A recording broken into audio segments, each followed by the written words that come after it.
Bonjour, aujourd'hui au programme de ce tuto, nous allons découvrir une autre façon de répéter des actions en PHP grâce aux fonctions. Donc les fonctions vont permettre de créer une sorte de raccourci que vous pourrez appeler à tout moment dans votre code pour exécuter un code spécifique à une action. Donc un exemple concret, eh bien, vous souhaitez par exemple calculer l'aire ou le périmètre d'un champ de carottes. Didiou, tiens, viens petit viens par ici, hein. Ah, je vais planter ma carotte. J'ai qu'une seule chose à dire, vive les carottes. Alors plutôt que d'écrire à chaque fois donc la formule mathématique de notre aire ou de notre périmètre, eh bien il suffira d'appeler une fonction aire ou périmètre. Donc c'est parti avec du code.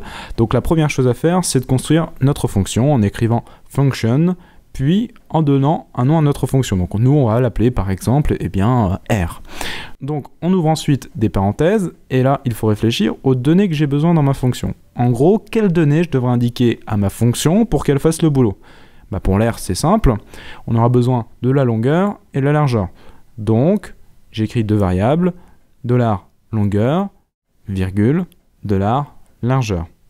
Donc comprenez bien, on pourra par la suite appeler notre fonction avec des valeurs de votre choix pour ces deux variables. Et ces deux variables, elles ont un nom, c'est ce qu'on appelle les paramètres de la fonction.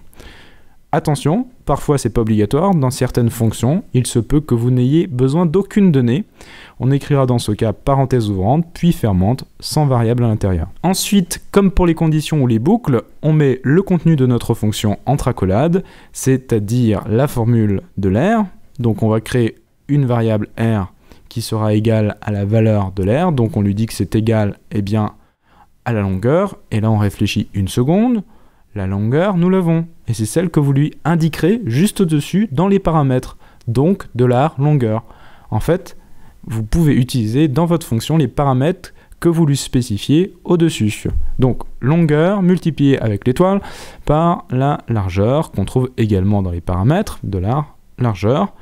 Voilà, j'ai fini ma formule de fou, donc je mets un point virgule, et hop, c'est fini. Alors enfin presque, parce qu'il ne reste plus qu'à dire à notre code qu'il faut envoyer le résultat, il faut le retourner on dit, avec l'instruction return, suivi de la valeur du résultat de la fonction, celui qu'on attend, donc dans notre cas, c'est le résultat de l'aire, c'est-à-dire $aire. Alors une petite chose à savoir, dans certains cas, il ne sera pas obligatoire de retourner une valeur dans la fonction. Par exemple, si on a une fonction qui permet de mettre à jour une base de données, on n'a pas forcément une valeur de retour. C'est ce qu'on appellera une procédure. C'est exactement comme une fonction, sauf qu'elle ne retourne rien, elle ne renvoie pas de valeur, il n'y a pas de retourne dedans. Bon, alors c'est pas encore fini, il nous reste à tester et à utiliser notre fonction. Donc pour cela, on se place dans le code PHP, n'importe où, et on n'a plus qu'à lui dire « je veux calculer l'aire d'un champ de carottes », et là, plutôt qu'écrire donc la formule mathématique de l'aire, on va utiliser notre fonction toute prête. Donc j'appelle ma fonction aire, donc j'écris aire, j'ouvre les parenthèses, et là je vais lui passer les paramètres avec de vraies valeurs à présent.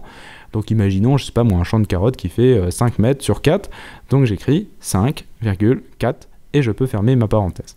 Voilà, donc la fonction utilisera automatiquement le 5 pour la longueur et le 4 pour la largeur. Donc il faut bien respecter l'ordre par contre que vous avez défini au moment de la création de la fonction, longueur, virgule, suivi de la largeur dans notre cas.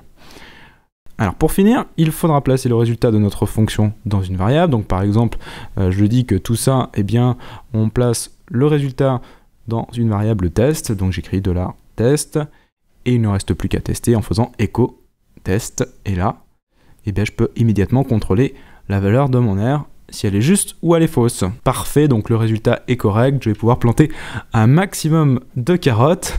Alors pour résumer le fonctionnement en PHP des fonctions, lorsque PHP va rencontrer cette ligne, où on lui demande l'appel à la fonction aire, il va se dire « oulala, moi la fonction aire, je la connais pas ». Ah mais si, c'est ce qui est au-dessus, c'est ce qu'il a créé tout à l'heure. Donc je vais utiliser cette fonction qui a besoin de deux valeurs pour fonctionner, la longueur et la largeur. Ah bah ça tombe bien, c'est exactement ce que j'ai comme valeur lors de l'appel à la fonction. Et donc la fonction applique une formule qui me retourne 20. Parfait, je n'ai plus qu'à donner cette valeur à mon petit développeur.